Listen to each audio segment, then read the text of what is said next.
Una mirada al Sáhara Occidental, un proyecto destinado a todas las personas amantes de la causa saharaui.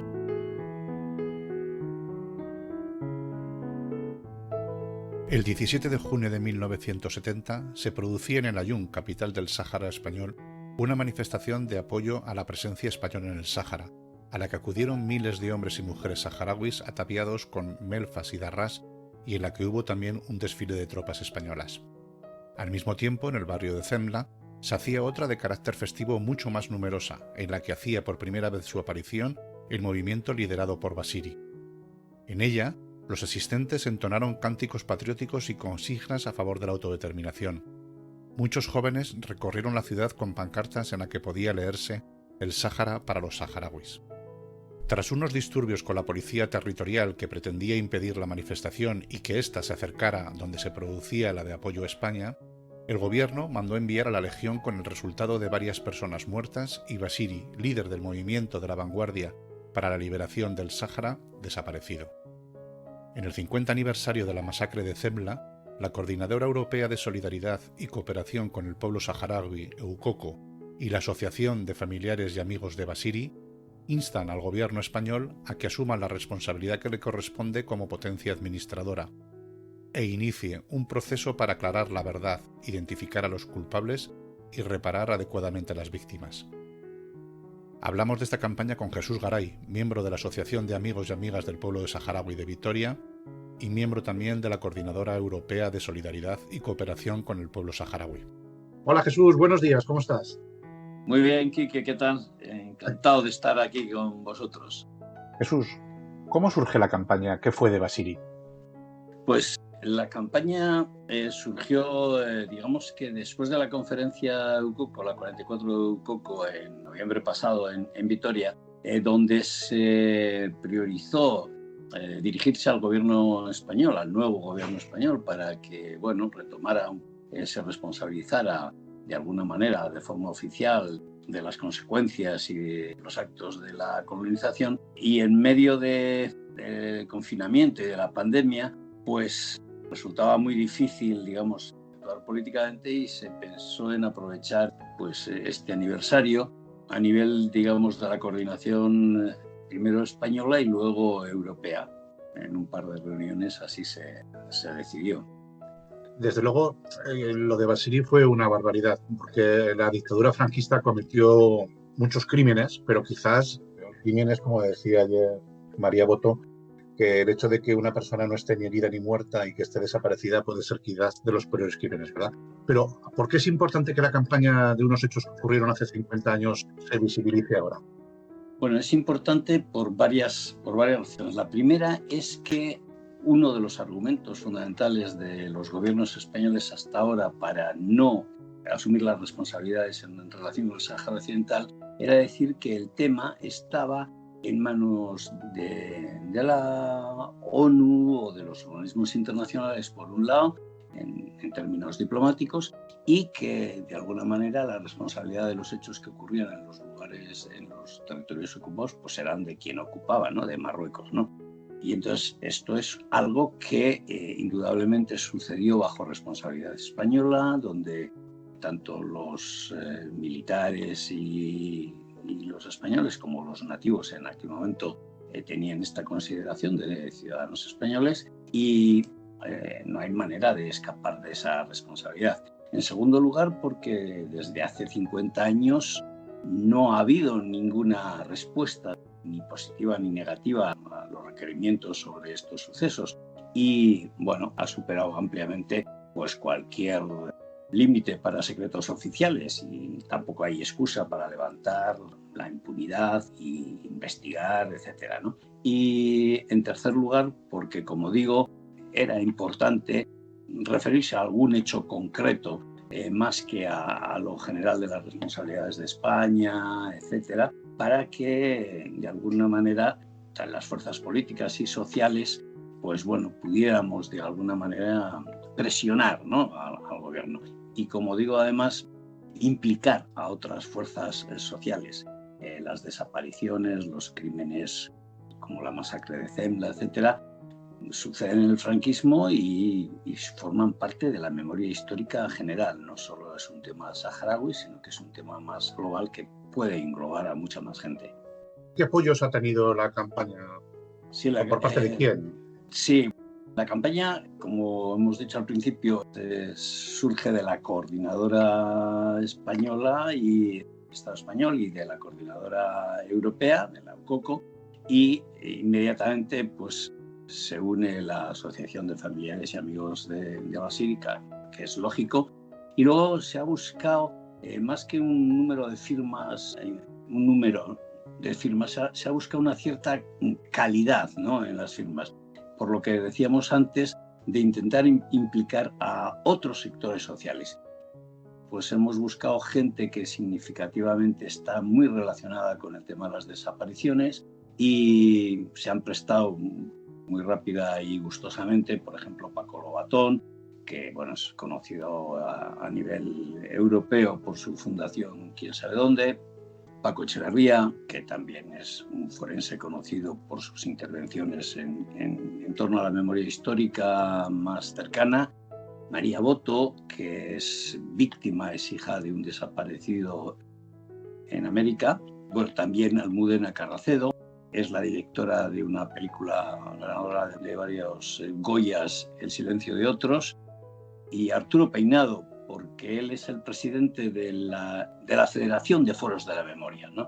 Entonces, digamos que un grupo de personas que significativamente pueden dar, no sé, una relevancia al hecho de la desaparición de Basiri en relación con lo que decíamos antes, ¿no?, con que esto no es una cuestión puramente saharaui, es una cuestión de justicia, de verdad y de memoria histórica, ¿no? Y además a mí una de las cosas que más me ha gustado ha sido precisamente esa, ¿no?, que no se ha recurrido a los apoyos típicos de la amistad con el pueblo saharaui, que por redundante no dejan de ser buenos, ¿no?, pero digamos que es la parte positiva.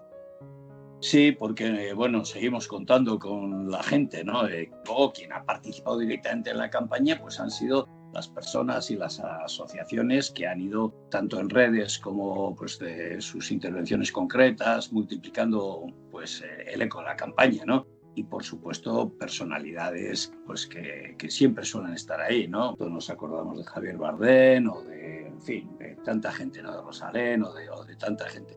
Pero lo que se pretendía precisamente era lo que dices, ¿no?, ampliar el eco, ¿no?, ampliar más allá de este ámbito de la solidaridad con el pueblo saharaui. ¿Crees que el gobierno de España se ha enterado de la campaña? Pues sí, creo que se ha enterado. Creo que se ha enterado. Habría que ver cómo valora eso que le ha llegado, el eco de lo que le haya llegado. Seguramente en medio de otras prioridades como pues esta pandemia, las elecciones autonómicas, por ejemplo, en el País Vasco o en Galicia, bueno, otros temas así, digamos, más acuciantes, como, no sé, por ejemplo, el ingreso mínimo vital, etcétera, pues igual no le va a dar una prioridad. Pero yo creo que se ha enterado y si conseguimos mantener una cierta atención, hay una situación política, Estado español, bastante diferente porque hay diversidad, hay cierta capacidad de influir en el gobierno y si mantenemos esa solidaridad entre actores diversos, no ya a nivel social, sino también a nivel político, quiero decir que, pues como en el caso de Juan Carlos I, el tema de los GAL que acaba de aparecer, ha habido grupos diversos que se han unido en algo que parecía bastante lógico, es pedir comparecencias, comisiones de investigación, etcétera. Y yo creo que si ayudándoles un poco a nuestros políticos que a veces necesitan un cierto empujón, podemos tener resultados. Sí, bueno, yo creo que el empujón hay que dárselo y fuerte, porque bueno, la historia nos dice que cuando llegan al gobierno parece que no hacen todo lo que deberían. En cualquier caso, ahora mismo hay un ministro, nada más y nada menos que el ministro del Interior, que fue juez de la Audiencia Nacional en el año 2014 y que dijo que España era la potencia administradora del territorio. Bueno, no se le pide que haga un pronunciamiento más explícito, pero en cualquier caso deberían de darse por aludidos y, ¿por qué no pedir perdón? Que yo creo que además que es algo que diría mucho de los políticos. Oiga, mire, nos equivocamos en el año 75, no somos nosotros los responsables y efectivamente lo hicimos mal. Yo creo que con eso hasta incluso me conformaría, ¿no? Bueno, y conformarnos, o sea, yo me daría con un canto en los dientes, porque una cosa es que como juez o desde el punto de vista jurídico, no puede decir otra cosa. Esto es así, es evidente. No puede decir lo contrario. Pero claro, luego, en términos políticos y de acción política, claro, ya la cosa cambia, ¿no? Una cosa es decir que pescar, o sea, que no se puede pescar, por ejemplo, en aguas saharauis, y que Marruecos no puede importar sin citar el pescado, por ejemplo, o otros productos sin citar el origen. Y otra cosa es que políticamente eso, pues, y administrativamente, pues, se regule y tenga un impulso, ¿no?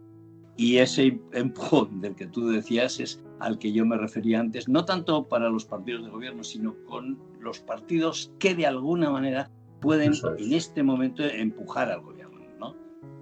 Bueno, en cualquier caso, quizá por eso yo nunca seré político, ¿no? Porque no acabo de tener esa doble visión jurídico-política. ¿Cuál es el balance de la campaña? ¿Cómo lo habéis valorado a nivel de repercusión, mediática, etcétera? Bueno, el balance es muy positivo. Primero, porque se ha hecho, como te he comentado al principio, de una forma un poco bastante rápida, en condiciones, pues, de confinamiento, etcétera. Y la repercusión ha sido muy importante en medios, por supuesto en medios electrónicos, no más que en papel, pero también en papel. Ha habido muchos artículos, no solo, digamos, impulsados directamente por la campaña, sino al calor de la misma, ¿no? Ha habido otra gente que ha querido recordar y ha querido expresar su opinión en los medios de comunicación. Yo creo que la acción en redes el día 17, que se complementó también con una acción política en el Parlamento, pues bueno, ha tenido una repercusión bastante notable. No estábamos entre los 10 primeros del trending topic de Twitter, pero hemos estado en una posición bastante alta. Y yo creo que sobre todo ha habido muchísima gente, bueno, joven y no tan joven, que han conocido una realidad que de alguna manera intuían, sabían algo, pero que no era tan, para ellos no era tan presente. Y en tercer lugar, hemos llegado a aquello que decíamos, a otros sectores, en concreto todo el sector de la reivindicación de la memoria histórica del franquismo y el posfranquismo, y eso pues nos pone en una posición mejor para futuras campañas. Y además, yo creo que en la web hay un apartado donde se recogen todo lo que ha dicho la prensa sobre la campaña y artículos de opinión. Creo que son, no sé cómo decirlo, sí, son bastante esclarecedores y que huyen de ese dogmatismo, ¿verdad?, que a veces utilizamos los amigos del pueblo saharaui. Vamos, el que se quiere informar lo tiene muy fácil, ¿verdad? Sí, bueno, la web me parece una maravilla, realmente incluye, ya te digo, información complementaria bastante clara sobre información en general sobre los sucesos, y luego, como dices, esos artículos no son estrictamente manifiestos, panfletos, octavillas ¿no?, de reivindicativas, sino análisis, bueno, desde distintas perspectivas, lógicamente, pero yo creo que muy esclarecedores. Y se recogen también testimonios, apoyos diversos, fotografías, etcétera, que puede ser un instrumento a futuro, no solo para esta campaña, sino a futuro, yo creo que muy interesante para todas las personas que pues igual han descubierto por primera vez un tema como este, ¿no? Oye, ayer cuando escuchaba la conferencia, que por cierto me gustó mucho, reflexionaba sobre la figura de Basili, o sea, una persona que con 28 años, cuando desaparece, lideraba el incipiente movimiento nacionalista saharaui en una sociedad, fundamentalmente, como lo es la saharaui, creo que no es malo decirlo, y más en aquella época, una sociedad tribal, ¿verdad? ¿Cómo es posible que una persona con 28 años, efectivamente formada, licenciada en periodismo, muy religiosa, influyera tanto en el pueblo saharaui? Sí, a mí me sorprende también, pero yo creo que reflexionando sobre esto y además con la respuesta que te dieron, en la que se comentaba que el Wali también falleció con 28 años, ¿no? Y que son personas muy jóvenes que consiguen aunar voluntades muy diversas. Reflexionando sobre eso, yo creo que igual tenemos una imagen excesivamente estereotipada del sistema tribal, igual tenemos un cierto resto, digamos, un cierto prejuicio, ¿no? En el sentido de que igual no era tan tribal como nos lo imaginamos y nos lo pintaron en su día, ¿no? Eso por un lado. Pero por otro lado, hay por encima de las tribus, yo creo, y por encima de la estructura social, la colonización siempre, que también se nos ha vendido como una colonización pues relativamente suave, no muy, en fin. Sin embargo, cualquier colonización es vista por el pueblo siempre como una opresión insoportable. Y al más mínimo impulso, entre comillas, lo de más mínimo, ¿no? Porque, como has dicho, Basili tuvo un esfuerzo muy importante, ¿no? Y luego se aprovechó de lo que hoy serían las redes sociales, ¿no? Él tiró de cassette, que era como hoy podríamos tirar de redes sociales, y consiguió llegar a una estructura ya geográfica y social, claro, tan complicada como el desierto, ¿no?